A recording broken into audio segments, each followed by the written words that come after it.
Next question. If the 8 digit number 1 2 3 1 2 3 4 5 6 xy is divisible by 8. So మనకి number వచ్చేసి 8 తో divide అవుతుంది. Then the total possible pairs of x and y అన్నాడు. So మన given number ఏముంది?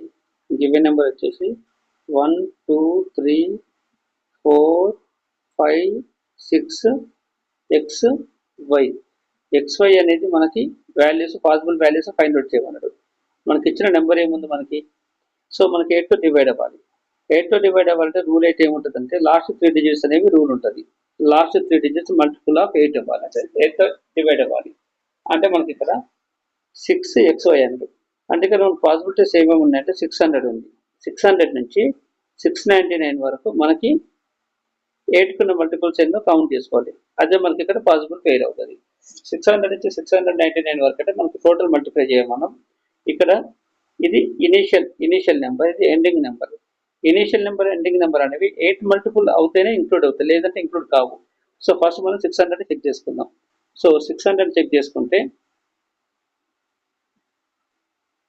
8 7 జా 56, 56 అంటే 4, 8 5 జా 40.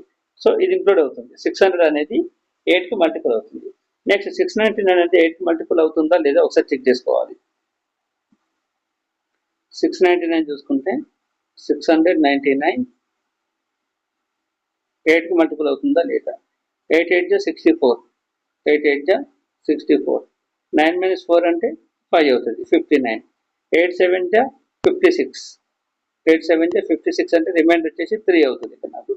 ఇక్కడ రిమైండర్ 3 అంటే ఉన్న నెంబర్ నుంచి 3 అనేది ఎక్స్ట్రా ఉంది. ఈ 3 అనేది సబ్ట్రాక్ట్ చేస్తే మనకి ఇక్కడ ఉన్న దీనికంటే బిలో ఉన్నటువంటి 8 మల్టిపుల్ ఏదో తెలుస్తుంది మనకి. 699 - 3 అంటే 696 అవుతుంది, 696. సో 600 అనేది ఇక్కడ 600 అనేది 8 మల్టిపుల్, నెక్స్ట్ 696 అనేది 8 మల్టిపుల్. మనకి ఈ గ్యాప్లో వచ్చేసి మనకి ఎన్ని 8 మల్టిపుల్స్ ఉన్నాయో చెక్ చేసుకోవాలి. 600 నుంచి 696 వరకు అంటే 696 మైనస్ 600 డివైడ్ విత్, మనం వెరిఫై చేసే 8 మల్టిపుల్స్ కాబట్టి డివైడ్ విత్ 8 అని చేసుకుంటాం. అయితే నెక్స్ట్ ఏమైందంటే అక్కడ 600 696 ఇవి రెండు ఇంక్లూడే ఉన్నాయి మనం చేసే కౌంట్లో. అంటే ఇక్కడ మనకి ఈ నెంబర్ ఎన్ని కౌంట్ చేస్తున్నాం మనం. సో మనకి గ్యాప్లో వచ్చేసి ఇవి రెండు ఇంక్లూడే కాబట్టి మనం ఎక్స్ట్రా ఇంకా +1 అని తీసుకుంటాం. సో 696 - 600 అంటే 96 అవుతుంది. 96 డివైడ్ విత్ 8 +1 అంటే 8 1 జా 8 1 జా 8 2 జా 12 +1 అంటే 13. మనకి ఎన్ని పాసిబిలిటీ నెంబర్స్ ఉన్నాయంటే 13 పాసిబిలిటీస్ ఉన్నాయి మనకి. అంటే మనకి ఇక్కడ 600 నుంచి 696 వరకు టోటల్గా 13 నెంబర్స్ 8 మల్టిపుల్స్ అవుతాయి. 13 నెంబర్స్ 8 మల్టిపుల్స్ అవుతాయి. సో ఇక్కడ x అండ్ వైకి వచ్చేసి నా పాసిబిలిటీస్ వచ్చేసి 13 పాసిబిలిటీస్ ఉన్నాయి.